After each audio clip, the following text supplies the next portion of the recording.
guys? It's Quincy with Coin Club Crypto. Welcome to my channel. Be sure to like, share, and subscribe, and talk about it with your friends if you like what you have to talk about. Whew, another Cali vid here. And actually today I want to take the time to really dive in to some financial instruments.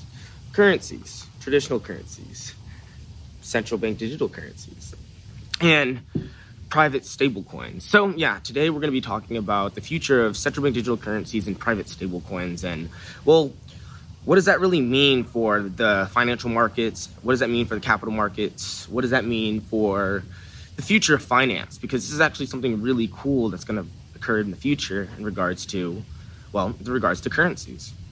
So let's break them down. We got CBDCs and stablecoins, or let's just say private stablecoins, because I guess you could call CBDCs also a stablecoin.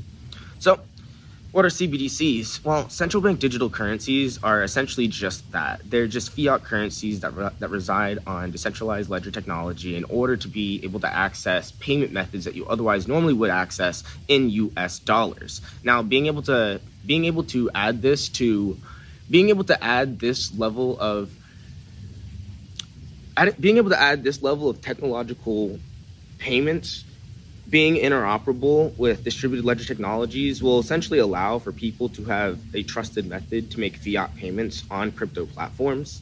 And I know it sounds like I'm throwing a lot at you, but the biggest thing about that is it's really going to be the doors blasting off the hinges in terms of adoption, because this means that anybody with a bank account can now essentially have access to these crypto networks, which means it wouldn't be very hard to jump in and out of different cryptocurrencies due to the fact that US dollar, or the CBDCs, will also be interoperable with these networks. So this ends up being really cool, because it's basically you have these very dynamic technologies, and right now you have a lot of liquidity in stablecoins, and we'll get into that, but majority of people typically use the banking system. So unless you really want to get that giant wave of adoption coming in, you need the populace on board. And essentially CBDCs is a really good intro into that, because, well, now the same sort of dollars that they would see in their bank account will essentially operate on these decentralized networks, allowing them to make purchases a lot more smoothly for some of these decentralized technologies.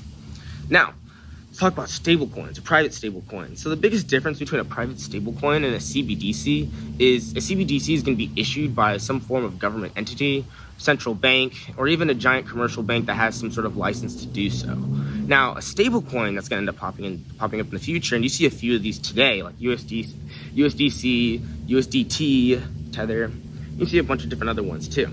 Now, what's going to happen with private stablecoins, and what we're going to see in the future for corporate finance, is, so one thing that corporations have a lot of is they have a lot of capital, a lot of equity, a lot of stock sitting on the sidelines on top of any sort of treasuries, bonds, whatever it may be. Well, what private stablecoins will, somebody's blasted, freaking sports fire.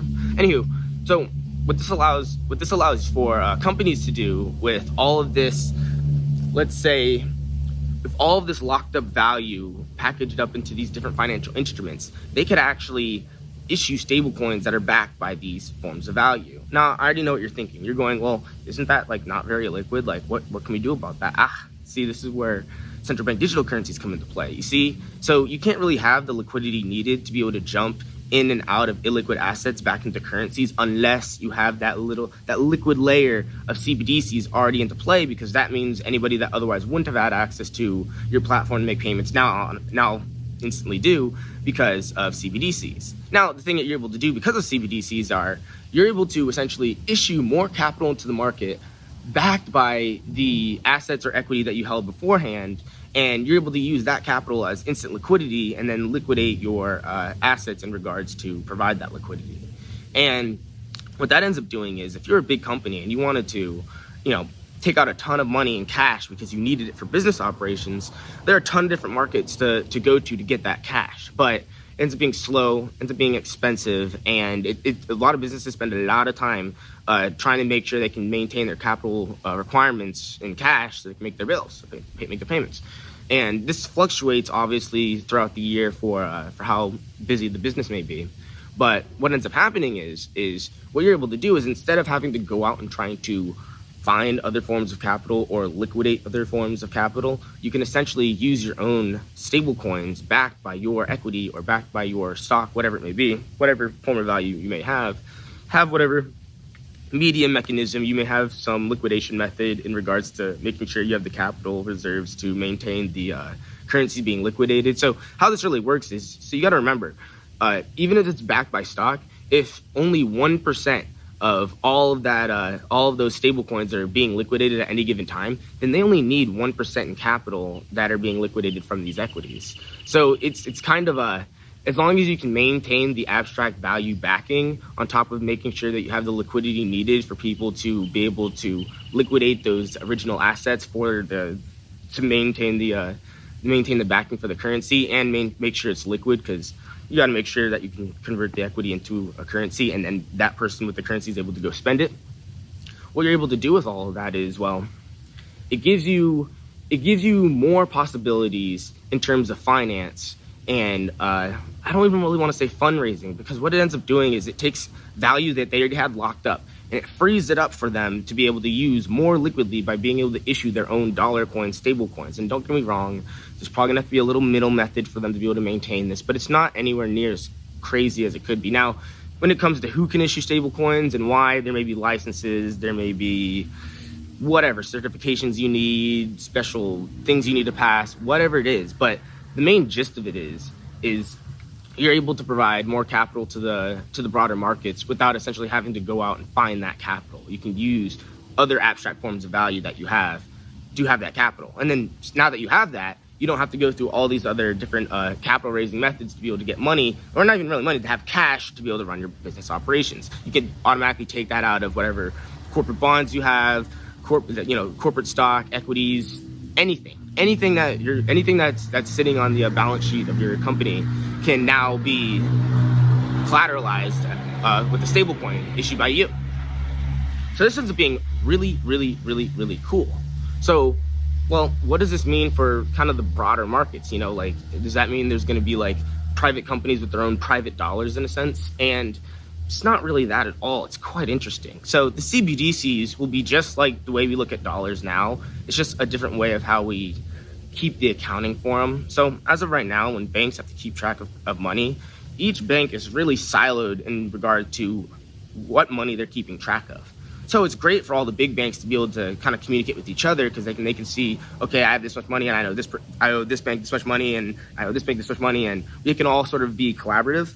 But it ends up being really, really, really, really slow, because in order to make a transaction, especially big transactions from one bank to another, you need to make sure that the transaction happens on both of the banks' transaction sheets. They both need to be in consensus for making sure these transactions go through.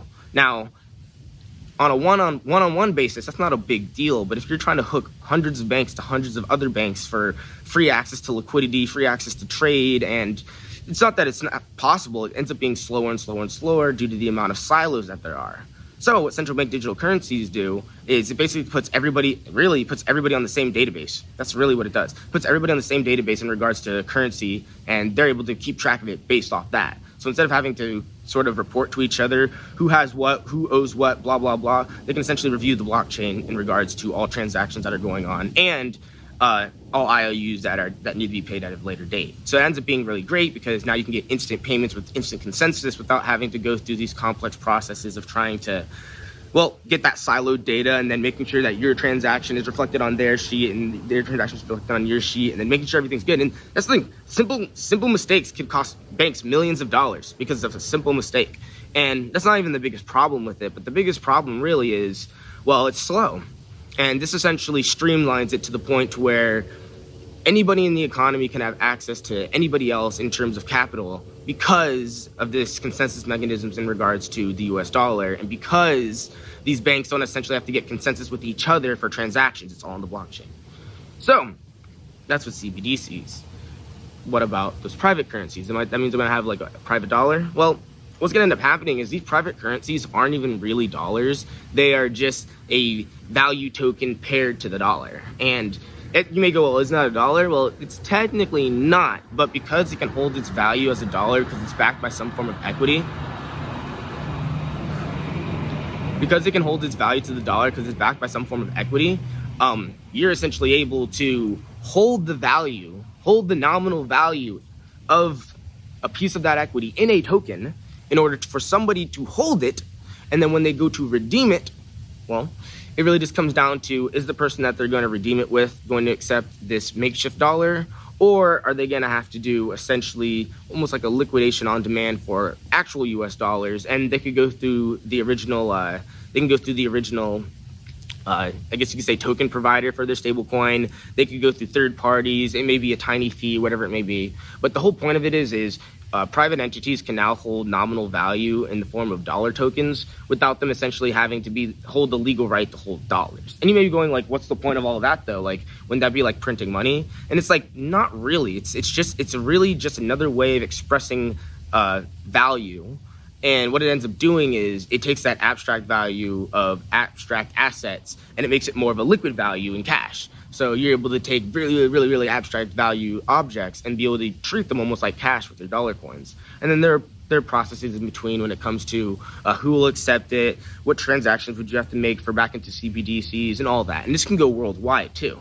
So it's just a thought to be had in regards to the future of currencies that aren't just explicitly cryptocurrencies, but what's going to happen to our dollar and a lot of these fiat currencies. But yeah, I think you're going to see a lot of central bank digital currencies in regards to how fiat's treated. And it'll be treated the same way that fiat's now. So it'll be inflationary, it'll be entirely ruled off of government policy, all that crap. But those private stable coins, and don't get me wrong, there's gonna be a whole realm of regulation before you really see a lot of this stuff kick into play, because it's not just a willy-nilly anybody can do this sort of thing. There's gonna be a lot of auditing concerns, but the beauty of this is, since all these technologies reside on the blockchain, you can do live auditing. So with that, basically, there are a lot of technology that you can advance off of this, or that you can capitalize off of this, and still be significantly more efficient because of it. Like I said, like the auditing, you get live auditing. Try being an auditing agency, auditing multiple banks every year, or hundreds of banks every year to make sure they're up to compliance, as opposed to having a automated script read the blockchain in regards to all the different banks that you're auditing and such. It's a total game changer in regards to how we interact and how we spend money with each other and what we constitute as money. But I don't know, it's just something, it's on my mind. I want people to sort of get their brains turning about this, because it's coming and it's coming soon. And it'll be a huge market. And the reason for that is it just has access to broader capital. Hell, you'll probably have entire markets where you have corporations and businesses taking excess equity and whatever, and using that to back a bunch of stable coins in order to provide liquidity to other businesses that don't have access to that capital. You could see a whole market blow up because of that. And this would have been off of currency they never had, but they already had these assets on the side. So now they can use these assets to back the currency, and boom, now you have access to instant liquidity in regards to being a business that needs access to more capital. It's absolutely insane, man. It's absolutely insane. But I don't know, it's just me staring my thoughts. Quincy's Talks here. See you guys on the next one. Peace.